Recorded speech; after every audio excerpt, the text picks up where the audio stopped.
읽고 듣도록 하겠습니다. 고린도전서 7장 25절에서 40절입니다.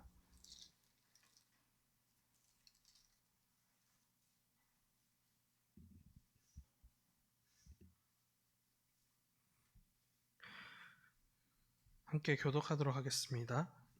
그리고 마지막 두 절은 같이 읽겠습니다. 제가 먼저 시작합니다. 처녀에 대하여는 내가 주께 받은 계명이 없으되 주의 자비하심을 받아서 충성스러운 자가 된 내가 의견을 말하노니,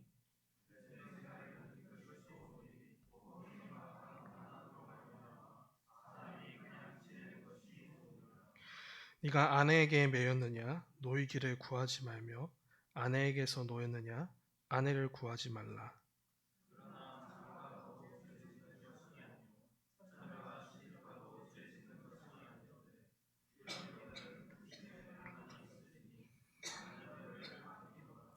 형제들아, 내가 이 말을 하노니 그때가 단축하여 진고로 이후부터 안에 있는 자들을 없는 자 같이 하며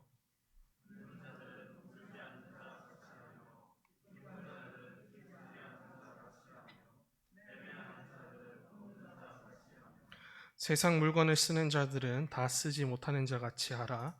이 세상의 외형은 지나감이라.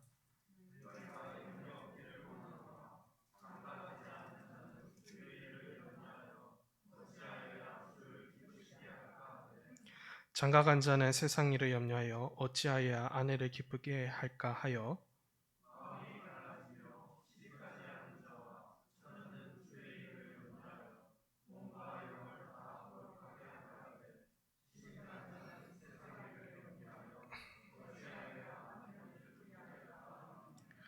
내가 이것을 말하면 너희의 유익을 위함이요 너희에게 올무를 놓으려 함이 아니니 오직 너희로 하여금 이치에 합당하게 하여 흐트러짐이 없이 주를 섬기게 하려 함이라.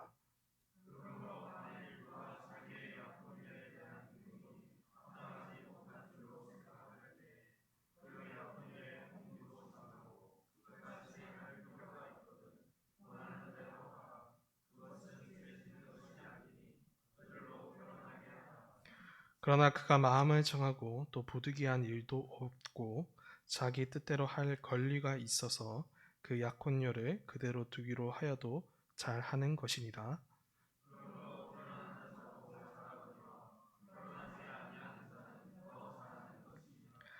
아내는 그 남편이 살아있는 동안에 매여 있다가 남편이 죽으면 자유로워 자기 뜻대로 시집갈 것이나 주 안에서만 할 것이니라. 그러나 내 뜻에는 그냥 지내는 것이 더 복이 있으리로다. 나도 또한 하나님의 영을 받은 줄로 생각하노라. 아멘. 오늘 이 본문을 가지고 흐트러짐이 없이 주를 섬기는 결혼을 함께 나누도록 하겠습니다. 사도 바울은 7장 전체를 고린도 교회 성도들의 결혼 생활에 대한 그 질문들에 대한 답으로 할애했습니다. 그는 부부 생활과 그리고 재혼의 문제, 그리고 이혼에 관한 문제들까지 차근차근 다루었습니다. 사도는 주님께서 부르신 대로 거룩한 결혼 생활을 이어가야 한다는 기본적인 해결책을 제시합니다. 이는 사도의 사견이 아니라 주의 명령을 따른 거룩한 지침입니다. 이와 더불어서 사도는 허락의 말도 같이 전했습니다.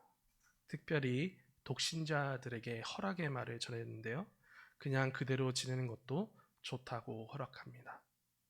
물론 결혼하는 것도 좋지만 하나님으로부터 받은 은사대로 그리고 그 부르신 대로 지내는 것이 좋다라고 사도는 설명하죠.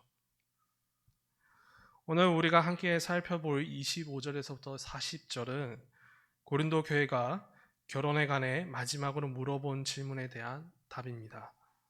지금 교회 안에는 앞서 보았던 대상들 외에 또 다른 대상들이 존재합니다. 결혼을 하지 않았거나 또한 결혼을 준비하는 자들이죠. 물론 이들에 대해서 독신자들로서 함께 포함할 수도 있겠지만 사도는 이 결혼을 준비하는 측면에서 그런 독신자들에게 어떻게 주의 말씀이 합당한지, 어떻게 사는 것이 좋은지를 설명하고 있습니다. 25절의 첫 부분을 한번 보실까요? 25절의 첫 부분에 처녀에 대하여라고 이렇게 시작됩니다. 이 25절의 이 첫 부분은 오늘 본문의 중요한 해석의 키들을 제공하고 있습니다. 원문에서 25절은 이 헬라어 데라는 그런 부사로 시작하는 절로 되어 있습니다.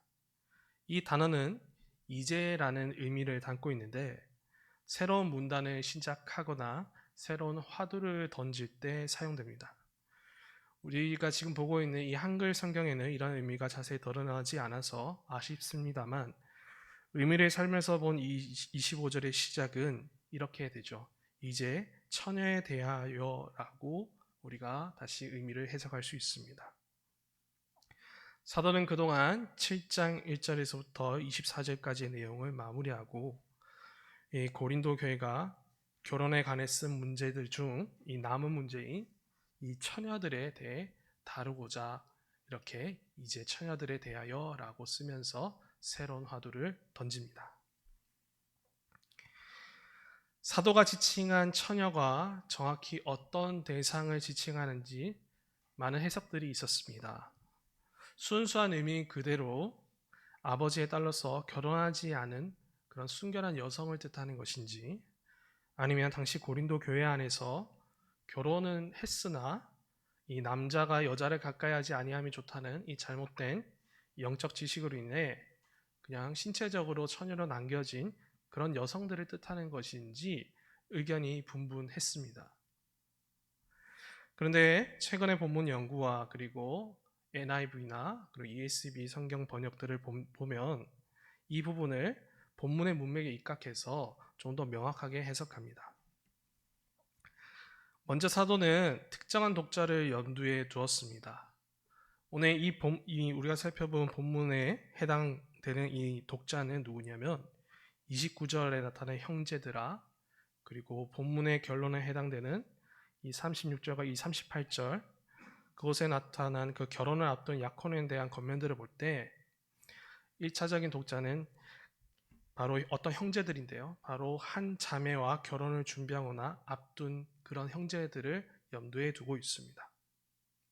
따라서 사도는 어떤 형제와 결혼을 약속한 자매들을 향해서 처녀라고 이렇게 표현을 했고, 그 자매와 결혼을 약속한 형제들에게 자신의 권면을 이 본문을 통해서 전해주고 있는 것이죠. 그래서 제가 아까 말씀드린 NIV나 ESV 영어 성경 번역에서는 이 처녀들이라고 적혀 있지 않고 이 약혼한 사람들 이렇게 따로 번역이 되어 있습니다. 사도가 받은 이 고린도 교회 편지에 이 약혼한 사람과에 대해서 어떤 내용이 적혀있는지는 정확히 모르겠지만 이 당시 고린도의 음행스러운 문화와 그리고 잘못된 사람의 지혜로 인해 이 교회의 많은 형제들이 이 자신들의 약혼녀와 결혼을 어떻게 해야 할지 많은 고민이 있었던 것으로 생각되어집니다. 아무튼 당시 교회 형제들은 인생의 중요한 시점에서 그리고 거센 세상의 풍파 속에서도 이 거룩한 가정을 이루어 나가야 되는데 과연 이 결혼을 하는 것이 맞는 것인지 아닌 것인지 많은 생각이 들었던 것이죠. 그래서 사도는 다가갑니다. 복음에 입각한 이 주의 권면을 전하면서 이제 그들의 짐을 덜어주고자 합니다. 이러한 다가감은 동시에 오늘날 우리에게도 향합니다. 본문은 시대적 상황으로 인해 당시 형제들에게만 조금 가부장적으로 남성적으로만 표현되어 있지만 본질적으로는 결혼을 약속하거나 준비하고 있는 모든 형제 자매들을 포함하고 있습니다. 따라서 주님은 오늘 우리에게도 전하고 계십니다. 오늘 그리고 우리 교회 가운데 결혼을 준비하거나 그리고 약속한 자들을 향하여서 주님께서는 이들이 거룩한 가정을 잘 세워갈 수 있도록, 그리고 이들이 흐트러짐이 없이 주를 섬기는 그런 결혼이 될 수 있도록 이런 사랑의 겉면을 이 사도의 말을 통해 전해주고 있는 것이죠. 그리고 이런 이유 때문에 오늘 우리는 이러한 주의 겉면들을 잘 새겨 들어야 합니다.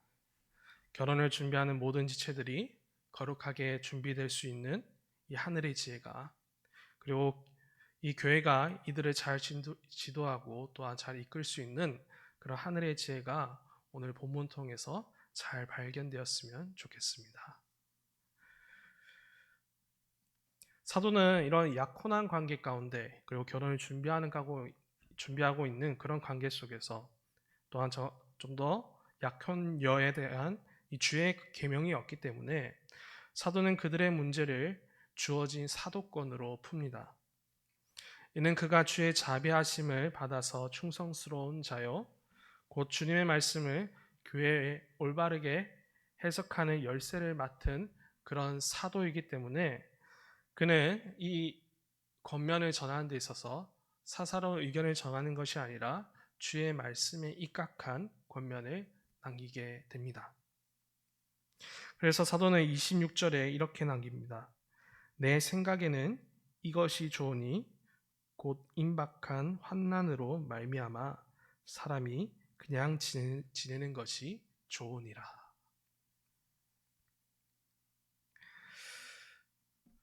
사도가 전한 이 26절의 겉면을 자세히 보지 않으면 사도는 정말 결혼을 조금 싫어하는 사람으로 오해할 수 있습니다. 결혼을 격하게 반대하는 자로서 그냥 지내는 것이 좋다고 하는 그런 비혼주의자로 비춰질 수 있죠. 하지만 본문을 주의 깊게 들여다보면 그는 7장 전체에서부터 결혼을 반대하는 자가 아니었습니다. 이혼의 문제를 다뤘던 그의 겉면들을 한번 기억해 보십시오. 하평에 주님께서 부르신 대로 결혼을 유지하라고 그런 겉면을 우리들에게 남겨주지 않았습니까? 또한 주께서 부르신 대로 이런 독신 생활이나 결혼을 할 것을 계속 주문하고 있습니다. 그의 관심은 결혼이든 독신의 삶을 살든 간에 우리가 주께서 핏값으로 산 그런 몸이니 그런 거룩한 삶을 살아야 한다라는 것이 그의 주된 관심사입니다. 그렇다면 그는 무슨 이유로 결혼을 앞둔 지체들에게 그냥 지내는 것이 좋고 이것이 주님의 거룩한 권면으로 남겨줄 수 있다라고 이렇게 하는 것일까요? 사도가 이렇게 이렇게 전하는 권면의 배경에는 곧 임박한 환난이라는 그런 배경이 있기 때문입니다. 26절에서 보듯이 이것이 좋으니 곧 임박한 환난으로 말미암아 사람이 그냥 지내는 것이 좋다라고 말하죠. 임박한 환난 때문에 사도는 이 결혼을 앞둔 자들에게 그리고 독신자들에게 그냥 지내는 것이 좋다라고 말합니다. 사도가 전한 이 겉면의 배경, 이 곧 임박한 환난은 무엇일까요? 사도는 주님께서 다시 오실 날이 멀지 않았다라는 믿음을 가지고 있었습니다. 그 시기와 때는 정확히 모르지만 그 때가 점점 가까이 옴을 그는 분명히 알고 있었었죠. 그래서일까요? 곧 임박한 그날에 관한 그런 주님의 말씀이 그의 마음에 요동치고 있었던 것 같습니다. 마태복음 24장 21절을 한번 같이 보실까요? 마태복음 24장 21절입니다.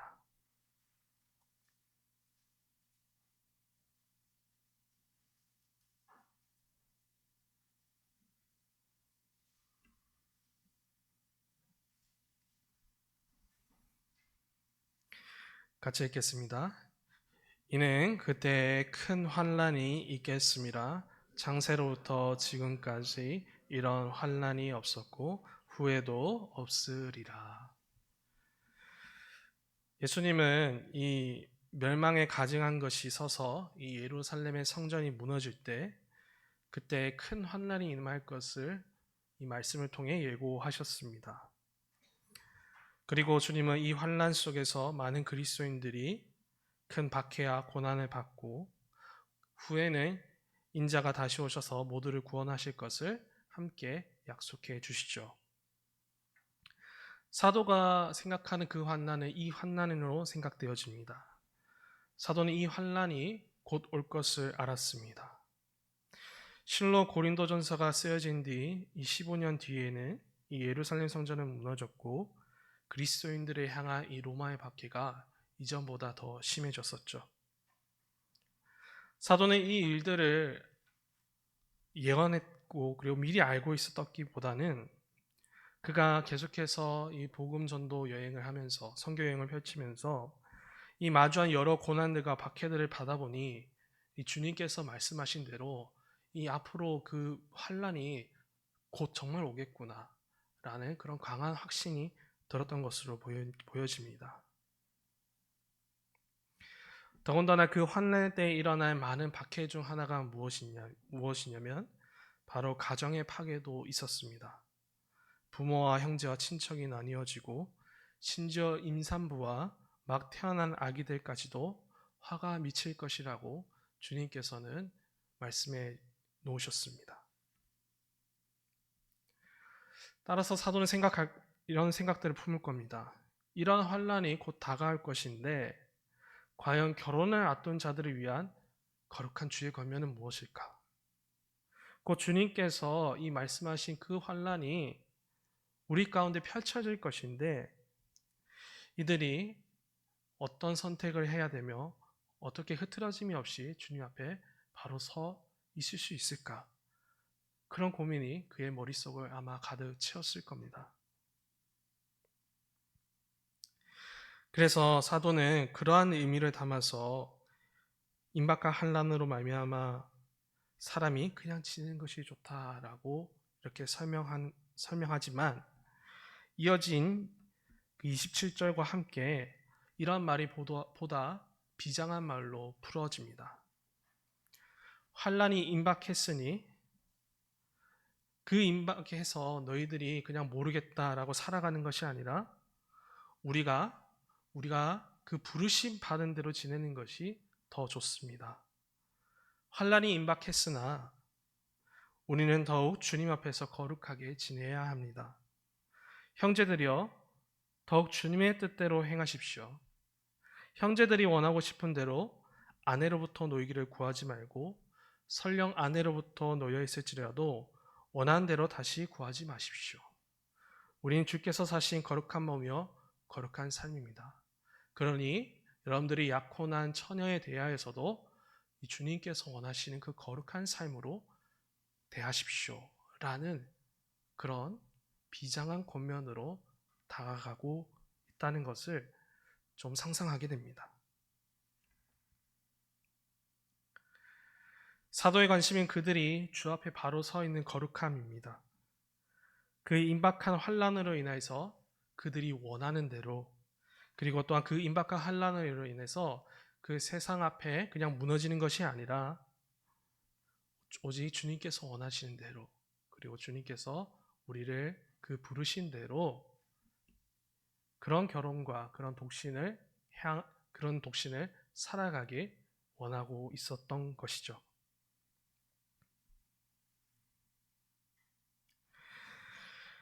이러한 사도의 거룩한 권면은 결혼을 앞둔 형제들 그리고 그런 사람들에게 더 구체적으로 계속 이어집니다. 그것이 28절에서부터 더욱더 이어지는데요. 그는 28절에서 형제들이 장가를 들거나 자매들이 시집가는 것을 반대하지 않는다라고 말합니다. 다만 그는 임박한 환란으로 인해 이 결혼한 지체들이 고난을 더 겪을 수 있으니 마음을 단단히 먹으라는 그런 아낌의 권면 또한 함께 암시하면서 전하고 있습니다. 주님께서 말씀하신 대로 각 개인과 가정에 많은 고난이 찾아올 겁니다. 반드시 올 겁니다. 그러니 사도는 결혼하기에 앞서 준비하는 자들 모두 이 사실을 강력하게 주의시키고 있습니다. 결혼을 준비하는 너희들이여 이제 곧 환란이 찾아오면 너희들이 짊어져야 할 그 고난이 너무나도 크다. 나는 너희들을 아끼는 그런 너희들을 더욱더 사랑으로 섬기고 있는 자니 내 말을 들어라. 내 말을 들어서 그냥 지는 것이 좋다라고 말할 뿐만 아니라 더욱 마음을 굳세게 먹어서 부르신 대로 거룩하게 살아라라고 강력한 권면을 또한 이어가고 있는 것이죠.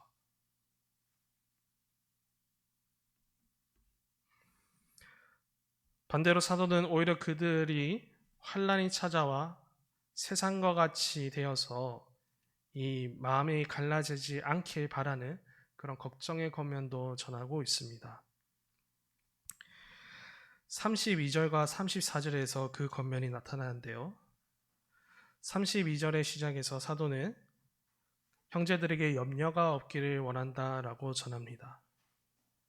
이 염려는 단순한 걱정이 아니라 그들이 세상 일에 대한 염려입니다. 이를 위해 그는 독신과 부부의 유비를 사용하는데요. 독신은 주님을 어떻게 기쁘시게 할까?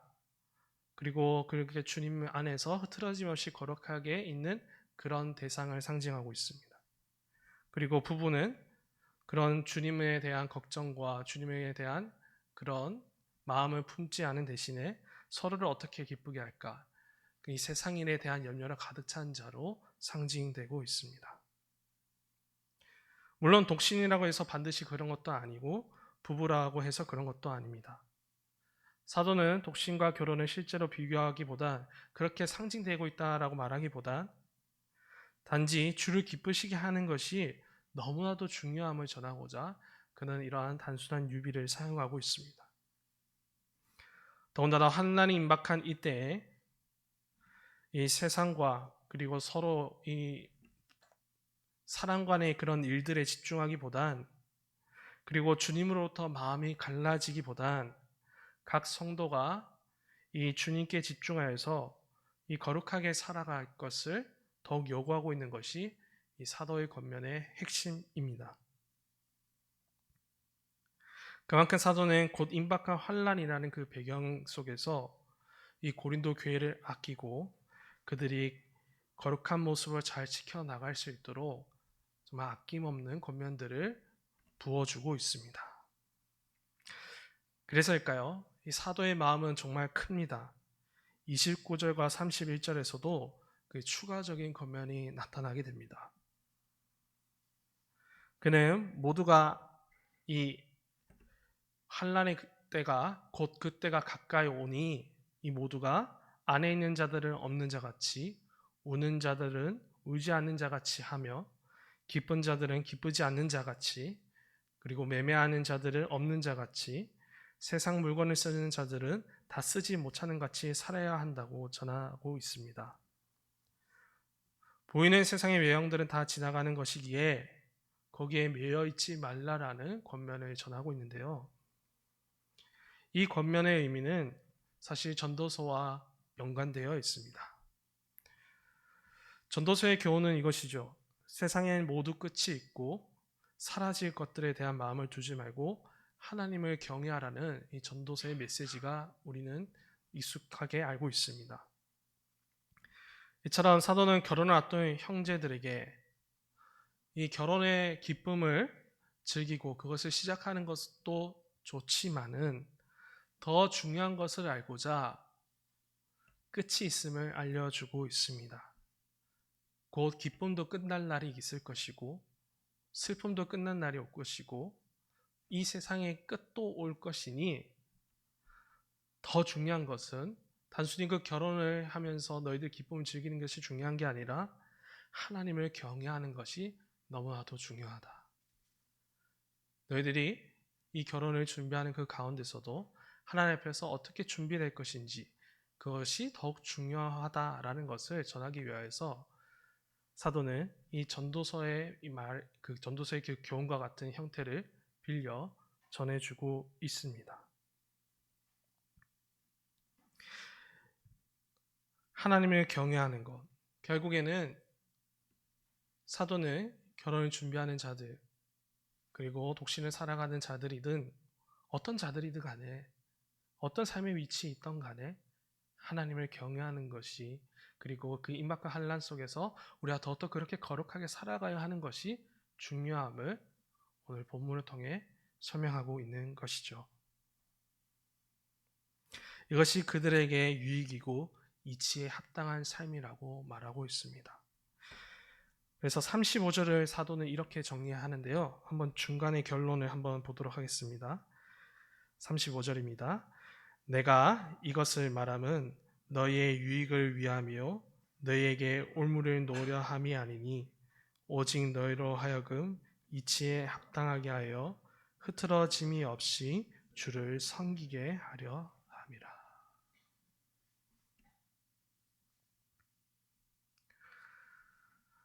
사도는 직접적인 주의 계명을 찾아볼 수 없어서 이 성경의 내용과 하나님의 말씀에 입각한 그런 권면들을 이 고린도 교회에 전해 주었습니다. 흐트러짐이 없는 거룩한 교회로 세우는데 부족함이 없는 그런 권면을 전해주고 있습니다. 무엇보다 이 임박한 환난 속에서 그들이 결혼이든 독신이든 이 거룩한 자유를 누리길 바라봤습니다. 주 안에서 사랑하는 여러분, 오늘 우리는 이 부분에 함께 집중해야 할 것입니다. 결혼을 앞둔 형제와 자매, 그리고 이와 함께하고 있는 교회는 이 사도의 권면처럼 그런 시선을 함께 두고 있는지 점검해야 할 것입니다. 3년 전 저와 아내는 결혼을 준비하면서 좀 많은 어려움을 겪었었습니다. 그것은 오늘날의 결혼 문화가 흐트러짐이 없이 주를 섬기도록 만들지 못했기 때문이죠. 물론 저희는 가족 간의 인사도 간단히 하고 어떻게든 최소화시켜서 하나님 앞에 우리가 집중할 수 있도록 그렇게 많은 준비들을 했었습니다. 그러나 그럼에도 불구하고 그 과정들이 늘 자유롭지는 못했습니다. 오늘날 요즘 여러분들이 결혼 박람회를 가보시면 기가 찰 것입니다. 결혼을 준비하기 위해 결혼 박람회를 가면 정말 정신을 못 차립니다. 이 단 하나밖에 없는 결혼인 만큼 이 돈을 쏘아붓게 만들려고 이리 치고 저리 치게 만듭니다. 이렇게 계약을 해서 이렇게 하면 더 좋습니다 라면서 이 결혼을 준비하는 데 있어서 우리가 이 가정의 일을 꾸리면서 더욱더 거룩한 결혼을 세우기보다 돈 걱정을 더욱 마주하게 되는 그런 안타까운 현실을 마주했었죠. 그래서 때론 저희 둘 다 이런 푸념들을 놓기는 했었습니다. 그냥 성경책 펴놓고 결혼하자. 그냥 우리들끼리만 이렇게 결혼할 바에는 너무 힘들지 않느냐라는 그런 어려움들을 호소하기도 했었습니다. 이렇게 저희가 겪었던 문제는 비단 그때의 문제로 남아있지 않은 것으로 보입니다. 지금 결혼을 준비하고 있는 그리스도인의 형제 자매들에게도 겪는 현실적인 문제입니다. 주께서 부르신 대로 흐트러짐이 없이 결혼을 준비해야 하나 그 준비하는 과정에서 늘 유혹이 찾아오기도 하고 또한 세상이 가만두지 않기도 합니다. 그렇게 결혼을 준비하는 지체들 또한 우리가 결혼을 생각하는 모든 이들에게 이러한 사도의 견면을 너와도 우리는 잘 새겨들어야 합니다. 환난의 때가 오고 있음을 우리는 기억해야 합니다. 주님께서 곧 오실 것이니 그 환난의 때를 살아가는 우리가 그 종말의 때를 살아가고 있으니 주님께서 원하신 대로 우리는 거룩한 삶을 살아가야 되고 늘 거룩한 결혼을 준비해야 하는 것이라는 이 분명한 권면을 우리 마음에 새겨야 되는 것이죠. 주님께서는 이때 흐트러짐이 없이 주님을 섬기길 원하고 계십니다. 따라서 지금 사라질 세상의 일들에 마음을 쓰지 말고 어떻게 거룩한 결혼이 될 수 있을지 고민하고 그런 대화가 그 둘 사이에 많기를 힘써야 합니다.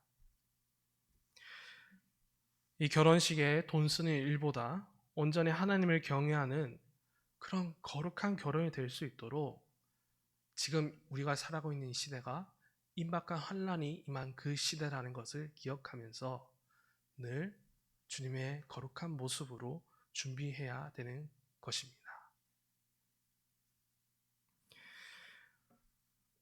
이와 더불어서 이 결혼을 준비하는, 함께하는, 그런 결혼을 준비하는 것을 지켜보고 있는 교회도 함께 노력해야 할 부분들이 있을 것 같습니다. 먼저 다음 세대들이 올바른 결혼관을 가질 수 있도록 잘 가르쳐야 하는 것이 정말 중요한 부분이겠죠. 결혼이든 독신이든 간에 거룩하신 주님 뜻대로 살아감이 중요함을 배우게 하고 거룩한 백성으로 그런 신앙교육을 잘 이어가야 할 것입니다. 그리고 지금 결혼을 준비하는 지체들이 흐트러짐이 없이 주를 섬기는 결혼이 되도록 늘 도움을 줄 수 있는 그런 준비를 갖춰야 합니다. 특히나 오늘날 많은 결혼 풍습과 문화들 가운데에서 이 그리스도인으로서 피할 것이 무엇인지 알려주기도 하고, 그리고 먼저 이 거룩한 결혼이 무엇인지 몸소 보여주고, 그리고 함께 기도하며 격려하는 일들이 있어야 될 것으로 생각됩니다.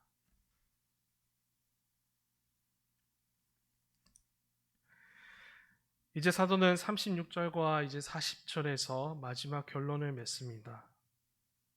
어떤 형제들이 임박한 환난 속에서도 결혼을 통해서 흐트러짐이 없이 주를 섬긴다고 마음을 정한다라고 한다면, 또한 그러한 열정이 있다라고 한다면 원하는 대로 결혼을 하라고 허락합니다.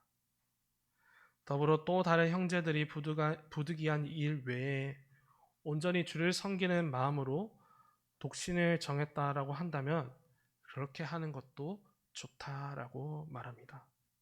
더군다나 이 결혼보다 이 독신을 택하는 것 더 어려운 일이니 그것을 더 잘했다라고 하면서 격려를 덧붙이고 있습니다. 그리고 이러한 맥락에서 과부의 재혼도 동일하게 자기 뜻대로 다시 시집가는 것이 아니라 주 안에서 행할 것을 당부하고 있습니다. 물론 사도의 개인적인 의견으로는 임박한 환란이 있으니 독신으로 그냥 지내는 것도 더 잘하는 것이라고 하지만은, 그러나 결혼한 것도 좋으니 이 결혼을 하는 것에 있어서 주님 앞에서 거룩하게 그 거룩한 모습으로 준비될 것을, 그렇게 결혼을 더욱더 세워가야 될 것을 강력하게 주문하고 있는 것이죠.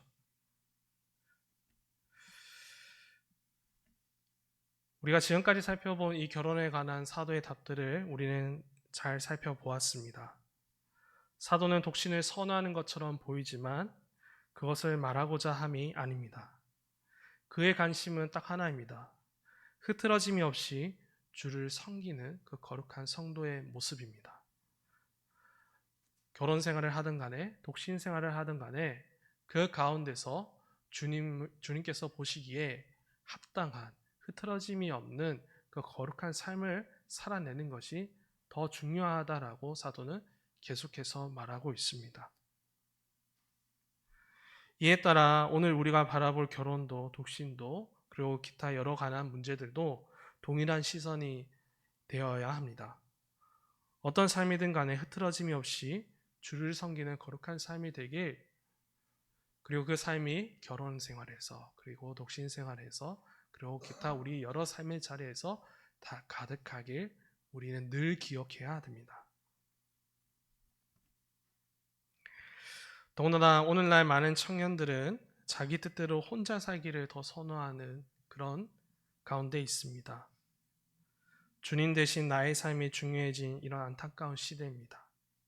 이런 안타까운 시대에 오늘 이 말씀이 더욱 간절하게 울려지는 것 같습니다. 이 어려운 때에 결혼을 준비하거나 독신으로 살아가는 것이 좋다고 한들 그 무엇보다도 중요한 것은 흐트러짐이 없이 주님을 섬기는 그런 결혼 생활, 독신 생활이 되길 우리가 오늘 이 밤에 함께 기도할 제목인 것 같습니다. 흐트러짐이 없는 주를 섬기는 결혼이 되길 주님 우리에게 은혜를 주시고 오직 주를 위해 결혼하지 아니하는 것도 우리가 그런 것도 받아들일 수 있는 그러한 교회가 될 수 있기를 또한 우리가 함께 기도할 제목이기도 합니다. 무엇이든지 우리 몸으로 주님께 영광 돌릴 수 있도록 우리에게 지혜를 주시고, 특별히 우리 가운데 결혼을 준비하는 지체들에게 더더 힘과 능력을 더해 주시기를 오늘 이 밤에 우리가 함께 기도해야 될 것입니다. 이로써 우리 모두는 이치에 합당하고, 그리고 주님의 거룩한 교회, 그리고 흐트러짐이 없는 교회로 잘 살려질 것을 믿어 의심치 않습니다. 아멘. 지금 시간 함께 찬송가 321장 함께